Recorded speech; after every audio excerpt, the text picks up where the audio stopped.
My mom didn't sit me down for a talk. She dragged my suitcase onto the driveway, popped it open, and started tossing my clothes into a plastic trash bin like she was clearing out yesterday's leftovers. Each piece landed with a hollow thud: jeans, sweaters, the laptop sleeve I'd saved up 3 months to buy. I stood there in my work shoes, still smelling like coffee and vanilla syrup from the brunch shift. My apron was folded in my bag. My hands were stained with espresso grounds.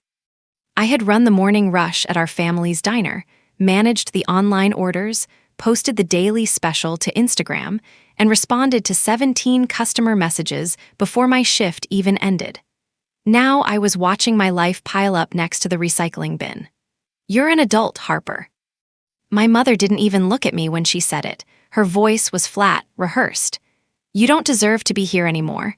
Your brother's wife needs this room."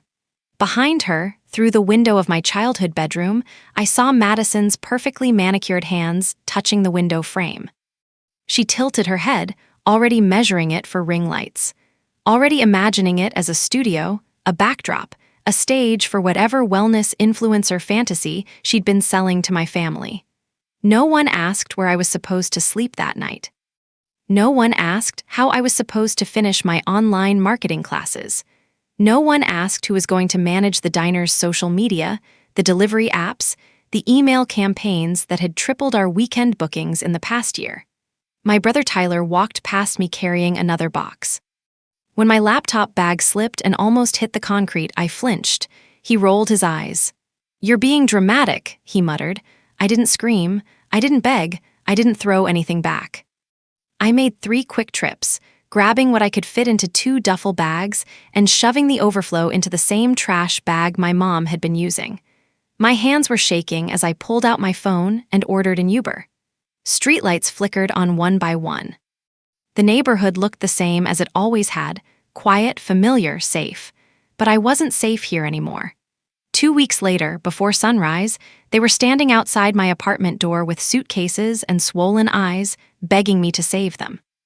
And the first thing I did was reach for my phone and say, "Hi, I think there are some strangers causing trouble outside my apartment. If you think that sounds cold, wait until you hear what happened in between." I didn't cry on that driveway. I waited until I was in the back of the Uber, watching the house I grew up in shrink in the rearview mirror before I let myself feel anything. The driver didn't ask questions. I was grateful for that. My friend Nia opened the door to her tiny downtown apartment in an oversized hoodie, hair piled in a messy bun, eyes wide when she saw me standing there with 2 duffel bags and a trash bag full of clothes. She didn't ask what happened. "Take my bed," she said, stepping aside. "I'll take the couch. We'll figure it out tomorrow." The next morning, sunlight came through the cheap blinds in thin yellow lines. My back ached from sleeping wrong. My phone had 17 missed calls from a number I didn't recognize, probably my mom using someone else's phone. I ignored them all. Instead, I opened my laptop and started making a list. Every account I had created for the diner lived under my email. Every password was mine. Every vendor relationship, every food blogger collaboration, every local influencer partnership, I had built it all from scratch while my mom insisted she was too old for that internet stuff. The website, the Instagram account with 8,000 followers, the TikTok page, the email newsletter, the Google business profile, the Yelp management, the delivery app integrations. All of it existed because I had spent 3 years learning, testing, failing, and rebuilding. My mom always called me the smart one. My brother Tyler had no idea what a Facebook ad manager even was. And Madison, she thought posting selfies with latte art was a marketing strategy. I spent 12 straight hours that day cleaning up the digital mess they didn't even know existed. I logged into every platform, removed their access, changed recovery emails, and downloaded copies of every campaign I'd ever run. I saved the analytics. I archived the reports. I documented everything I'd built. I didn't sabotage anything. I didn't delete their pages or lock them out of the business banking. I just took back what was mine. When Nia came home from her shift at Coastal Grind, the big, modern cafe downtown, she found me surrounded by notebooks and open browser tabs. She listened while I explained everything. The trash bin, the bedroom studio, my mother's voice saying, "You don't deserve to be here." Nia was furious on my behalf. "Blast them online," she said. "Let people know exactly how they treated you." I shook my head. "If I burn everything down, I look bitter and unstable. They'll just call me ungrateful." I closed my laptop. "I don't want to go to war on their level, Nia. I want them to feel what it's like when the person they treated like a backup plan simply disappears." She studied my face for a long moment. "You know," she said slowly, "Coastal Grind has been trying to grow their social media and events. You literally built an entire brand already." She paused. "Why waste that skill on people who threw your stuff into a trash can?" I didn't answer right away. But later that night, I pulled up Coastal Grind's website. Their branding was good, their coffee was better, and they were the main competition to my mom's diner. Part of me knew what working there would mean. I won't pretend the irony didn't cross my mind, building success for their biggest competitor while they scrambled to figure out what I used to do for free. But the business case was solid, and I'd learned to separate emotions from strategy. If I was going to start over, why not start right where it would hurt the most, without touching them directly?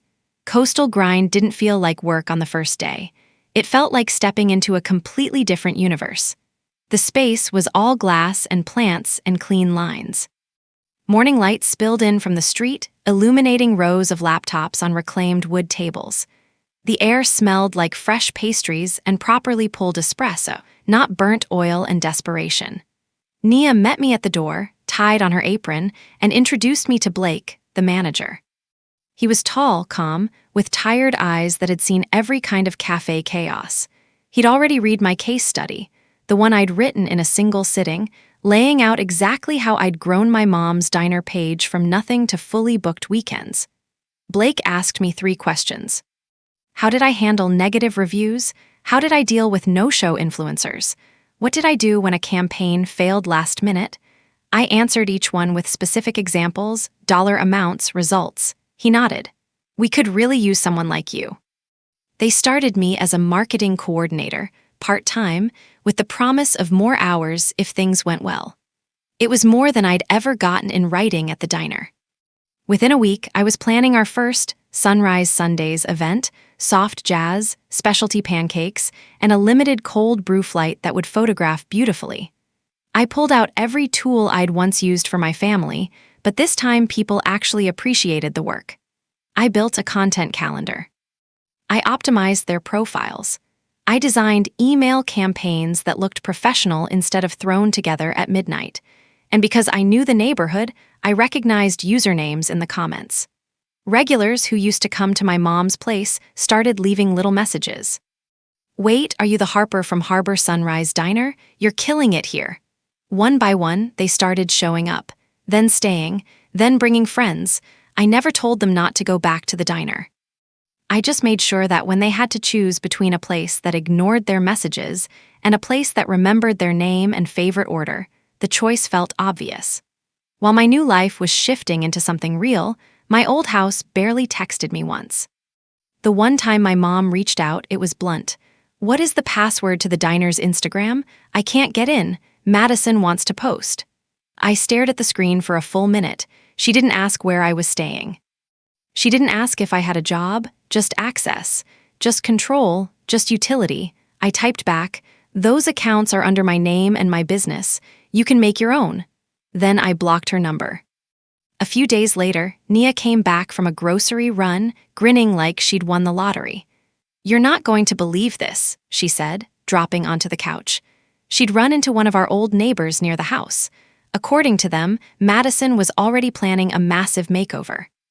She wanted to rip out the curtains in my old bedroom, repaint everything white, add a full wall mirror, and build a custom vanity with built-in ring lights so she could film skincare routines and morning vlogs. The contractor's quote, $10,000. My mom hesitated for maybe half a second.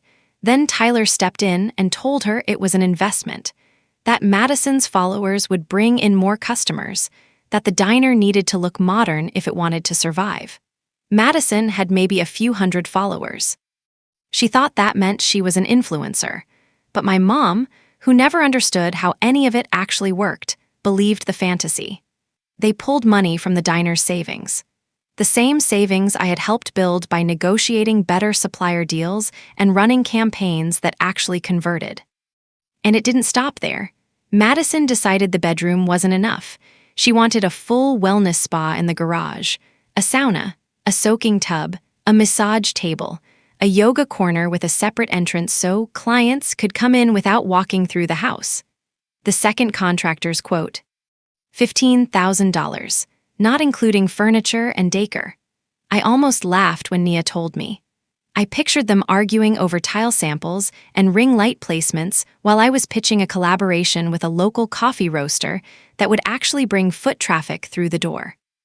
The first Sunrise Sunday sold out of our specialty cold brew before noon. People tagged us in their stories. Blake watched the numbers climb and shook his head in disbelief. "You did all of this at your mom's place by yourself?" he asked. I shrugged, more or less. He smiled. "Then this is just the beginning. The thing about money problems is they don't stay quiet for long. You can paint over cracks and light candles to hide the smell, but eventually everyone notices something is rotting." It started with small comments from customers at Coastal Grind. People would mention in passing that they'd tried to support the diner, but the wait times were ridiculous now. Or that they'd ordered online and their food showed up cold. One woman said she'd messaged about a wrong order, and whoever replied had basically told her to calm down and stop being entitled. I didn't have to guess who wrote that. Madison treated customer complaints like personal attacks on her brand. While she was arguing in Instagram DMs, the bills kept stacking up at home. The first major hit came when my mom went back to the bank to request another loan. The bedroom renovation had gone over budget. The garage spa project was bleeding money. Tyler had been out of work longer than he'd admitted, because Madison kept showing up at his workplace, filming loudly, rearranging displays for her video backgrounds, and complaining to customers on live streams about how expensive everything was. His boss gave him one warning. When Madison showed up again and started arguing with a coworker on camera about why the showroom wouldn't give her a collab discount, they pulled Tyler into the office and let him go. Suddenly, the man who told me to stop being dramatic when my laptop almost hit the concrete was unemployed, living off whatever was left in the diner account and my mom's high-interest loan. My mom walked into that bank expecting mercy. She walked out with a rejection letter. Too much existing debt, not enough collateral, income unstable. The interest on the loan she already had was climbing. Late fees were kicking in, and Madison, completely oblivious to reality, had already ordered half the spa furniture on a credit card my mom had co-signed.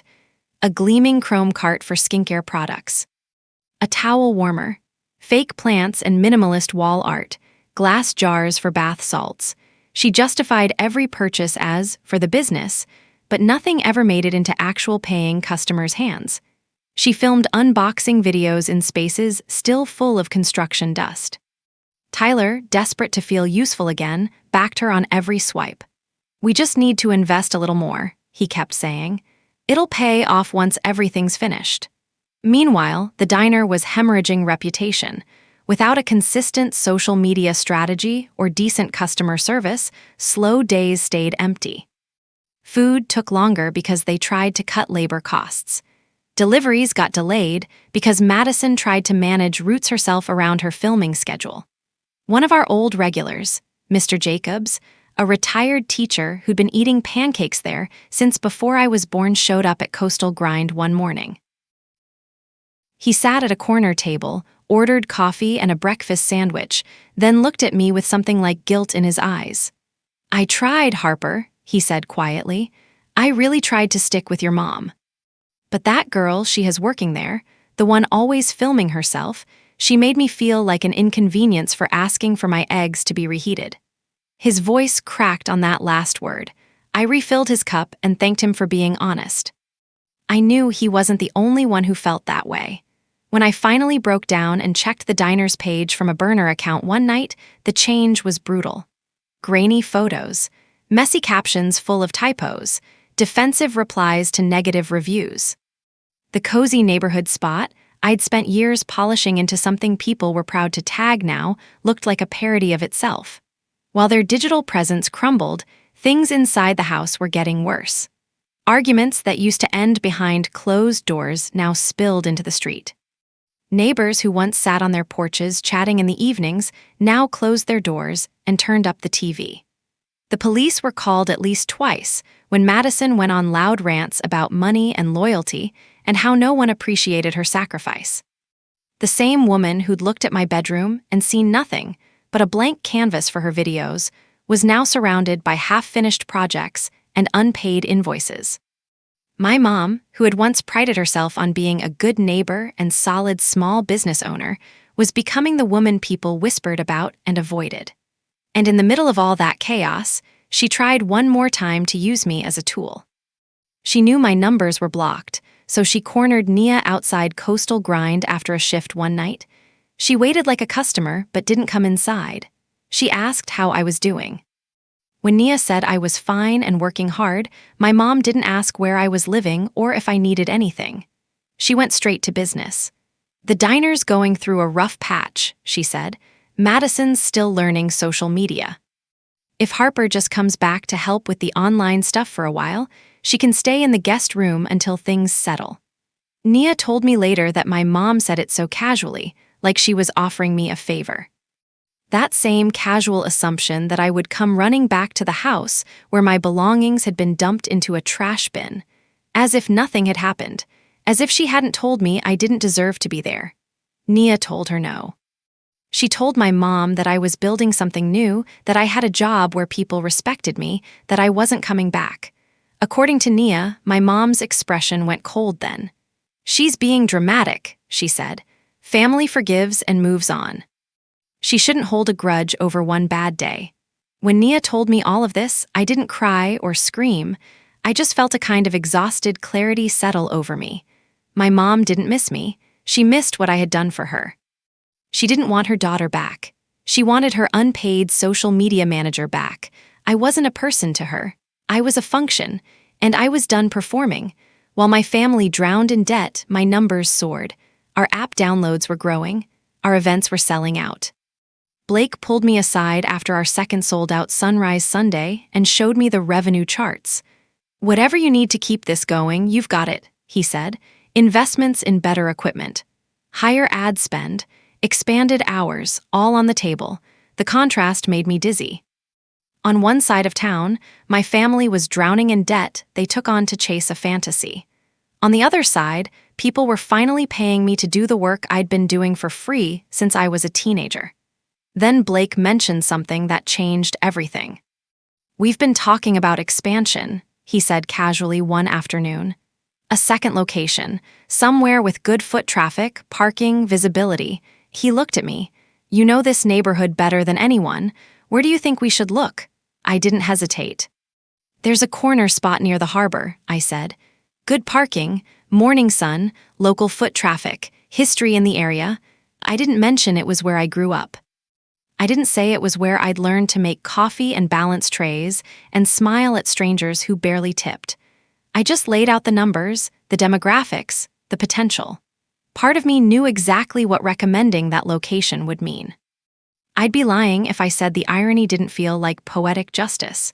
But the business case was solid, better than solid. And if there was one thing I'd learned from being thrown away like trash, it was that sentiment doesn't pay the bills. Blake did his own research. The landlord confirmed what I already knew. The current tenant was months behind on rent and struggling. He saw an opportunity to replace a failing business with a thriving one. Business is cold like that. By the time the eviction notice went up on my mom's diner door, the lease with Coastal Grind was already being drafted. The notice was a plain white sheet of paper with black printing.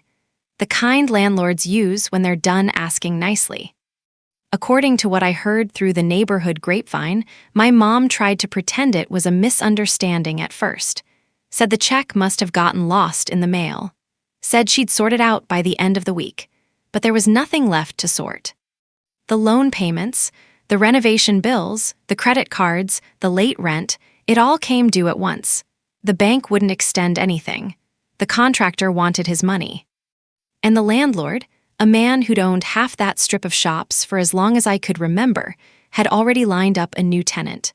The house I grew up in had a second mortgage hanging over it. Between the bedroom studio that never launched and the unfinished garage spa, there was almost no equity left. Tyler and Madison were fighting daily now. She screamed about how he'd ruined her chance to be a wellness influencer. He yelled back about her spending, her attitude, the way she talked to my mom. None of them mentioned me until it was time to assign blame for the online disaster. Then suddenly everything was my fault again, if Harper hadn't taken everything with her. If Harper would just come back, if Harper cared about family at all. They finally understood what I'd controlled, but understanding came too late. When the final deadline on the lease passed and the landlord told my mom she had to be out by the end of the week, reality snapped into focus for all of them. The diner was gone. The house, with no steady income to support its mortgage and mounting bills, was next. They sold what they could: furniture, appliances, the sad, unused vanity lights from my old bedroom. Tyler picked up shifts as a delivery driver for whatever app would take him. Madison tried to pivot her content to raw, honest struggle, but her small audience wasn't interested in watching her complain from a cramped motel room. And I, standing in the back office of Coastal Grind, watching our revenue charts climb while hearing through whispers that my childhood home was collapsing, felt something I'm not proud of and won't sugarcoat. Relief, not because they were suffering, but because for once, their choices were finally catching up to them instead of landing on my shoulders to fix. I had spent years being the invisible net under their bad decisions. Now I had stepped aside, and gravity was doing the rest. It was 2 weeks after the eviction notice, just before dawn on a Sunday. I'd fallen asleep on Nia's couch after working late on the launch campaign for the new Coastal Grind location. My laptop was still warm on the coffee table. My phone was charging on the floor. At first, I thought the pounding noise was a dream. Then I realized someone was leaning on my doorbell and hitting the door with their fist over and over. Adrenaline spiked through me. I grabbed my phone, crept toward the door, and checked the peephole. My mom stood there, hair messy, eyes swollen and red-rimmed, wearing a jacket I'd never seen before, the kind of cheap, thin thing you buy at a gas station when you didn't plan to be out in the cold. Tyler stood next to her, shoulders slumped, dark circles carved under his eyes like bruises. Madison hovered slightly behind them, arms wrapped around herself in a faded sweatshirt, mascara streaking down her cheeks. There were suitcases at their feet, plastic bags bulging with clothes. Everything they had left piled on my doorstep like an offering. I didn't open the door. I slid the chain lock into place, even though the deadbolt was already engaged, and cracked it just enough to hear my mom's voice. "Harper, please." She sounded like the woman who used to make pancakes shaped like dinosaurs when I was 6. "We need to talk. We made mistakes. Just let us in so we can explain." "We were wrong, okay?" Tyler added, his voice breaking. "We were wrong about you. We lost the diner. We lost the house. We don't have anywhere else to go." Madison stayed quiet, but tears kept falling, cutting clean lines through her foundation. It would be a lie to say I felt nothing. My stomach twisted. My chest ached. My pulse hammered in my ears so loud I thought they might hear it through the door. These were still my blood. Still, the people I'd spent most of my life serving in one way or another. But I also remembered the trash bin. The sound of my suitcase hitting the driveway. The sentence that had carved itself into my bones, "You don't deserve to be here."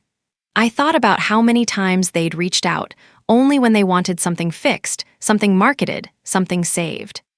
Not once had any of them asked if I had a bed. Not once had they apologized without attaching a request to it. The pounding got louder. My mom's voice cracked. "Please, Harper, the landlord took everything. We found out Coastal Grind is moving in there." Her eyes searched mine through the narrow gap.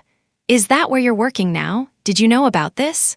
I took a breath, stepped back from the door. My finger hovered over the emergency number for a long moment. These were the people who raised me. The people who taught me how to crack eggs and fold napkins and smile through difficult shifts. And I was about to call the police on them. But they'd also taught me that I was disposable. that my work only mattered when it benefited them. That love came with conditions I could never quite meet. I pressed the button. When the dispatcher picked up, my voice came out calm and flat. "Hi, there are some people outside my apartment building who won't stop banging on my door. They've been shouting and causing a disturbance. I don't know them, I'm alone, and I don't feel safe. Can you send someone to check it out?" The words tasted bitter, but they weren't a lie, not really. I hung up and went back to the door. My mom was still begging, her words starting to blur together. "Harper, we need a place to stay, just for a little while. You can help us get the diner back. You know how to talk to people, how to fix things. You're good at this. You always have been." Tyler finally looked straight at me through the gap. "You don't understand what it's like out there," he said. "Motels, side jobs, everything is so expensive. We're family. You're supposed to help." That was the moment something in me went very still. I opened the door just enough for them to see my face clearly. The chain stayed across. "You're right about one thing," I said. "I am good at this. I'm very good at fixing things. That's why Coastal Grind hired me. That's why, starting next month, there's going to be a brand new cafe in the exact spot where you threw my future in the trash." My mom blinked. "What are you talking about?" "The landlord needed a new tenant," I continued. "He wanted someone stable, someone growing." Blake asked my opinion on locations. I held her eyes. "I told him your spot was perfect. We signed the lease 2 weeks ago. We're gutting the inside and turning it into something better." Madison's face twisted. "You stole our business," she snapped. "You ruined us." I shook my head slowly. "No, you did that when you spent more on ring lights than on payroll. You did that when you fired good people and insulted customers. All I did was stop holding your world together for free." Sirens wailed faintly in the distance, getting closer. My mom sagged against the doorframe, suddenly looking older than 50. "I never wanted this," she whispered. "I just wanted you kids to have more than I did." "Then you should have started," I said quietly, "by not throwing away the one person who already knew how to build something." The flashing lights turned the hallway blue and red. An officer stepped out of the elevator a moment later, hand resting lightly on his belt, expression professional. "Is everything okay here, ma'am?" I opened the door just enough for him to see my mom and siblings, then stepped back. "They've been here banging and yelling for a while," I said. "I asked them to leave. I don't feel safe letting them in." My mom stared at me like she didn't recognize the person standing in front of her. The officer kept it simple. Asked them to move along. Reminded them they couldn't loiter in the hallway or disturb other tenants. There was no dramatic arrest. No handcuffs. Just a quiet, humiliating walk back down the corridor with their suitcases and plastic bags dragging behind them. As they shuffled past me, my mom reached out, fingers brushing the doorframe where my hand had been. "I'm still your mother," she said, voice breaking. I didn't flinch. "You told me I didn't deserve a place in your home," I said, meeting her eyes one last time. "Now you know what it feels like to be on the other side of that door." Then I closed it, slid the chain back, and leaned against the wood, pulse still racing. I had chosen myself over the people who thought I would always choose them, no matter how hard they pushed me away. And for the first time in my life, that choice felt right. The grand opening of the new Coastal Grind felt like walking into an alternate timeline. The building was the same one I'd spent half my childhood in, but everything inside was different. The greasy carpet was gone, replaced by polished concrete and warm wood. The old sticky booths had been swapped for bright tables and soft chairs. Plants filled the corners. Soft music played. The smell of good coffee and fresh pastries replaced burnt oil and desperation. The only thing that stayed the same was the way morning light poured in through the front windows. I stood near the entrance with my Coastal Grind badge clipped to my shirt and a tablet in my hand, watching people file in. Some were curious. Some were already loyal to our first spot. A few faces from my old life blinked when they saw me. "Isn't this where your mom's diner used to be?" One of them asked gently. I smiled. "It is. Things change. Life moves on. And sometimes it moves in the direction it should have gone in the first place." Blake gave a short speech about small businesses and community and growth. When he thanked me publicly for leading the strategy, people clapped. My face went hot. There was a time when I would have shrunk under that attention, worried my mom would roll her eyes or tell me not to get a big head. This time, I let myself stand there and take in the sound. I found out later that Tyler had picked up a job loading trucks in a warehouse on the edge of town. Madison left a few weeks after the motel episode, following a guy with a bigger paycheck to another state. Her social media went quiet after one final post about fresh starts that got fewer likes than she'd hoped for. My mom ended up in a small apartment a few miles away, the kind with thin walls and a balcony just big enough for a folding chair. She got a job as a line cook at a chain restaurant, flipping burgers under someone else's clock. Nia spotted her at a bus stop once, uniform in a plastic bag, staring at her phone like she was hoping for a miracle message. There were moments, sitting in the back office after close, when I thought about calling her. Just to hear her voice, just to see if maybe losing everything had humbled her enough to listen instead of accuse. But every time I came close, the memory of that trash bin rose up like a wall. Love without respect is just a softer kind of control, and I was done being controlled. Instead of pouring energy into fixing people who didn't see my worth, I poured it into community. We hosted resume workshops for teens who wanted their first job. We ran donation drives for shelters. I started mentoring a couple of younger baristas who were interested in marketing, teaching them how to run campaigns and read analytics so no one could dismiss them the way my family had dismissed me. People love to say blood is thicker than water, like that means you owe your family unconditional loyalty no matter how badly they treat you. But here's what I learned the hard way. Family isn't just who you share a last name with.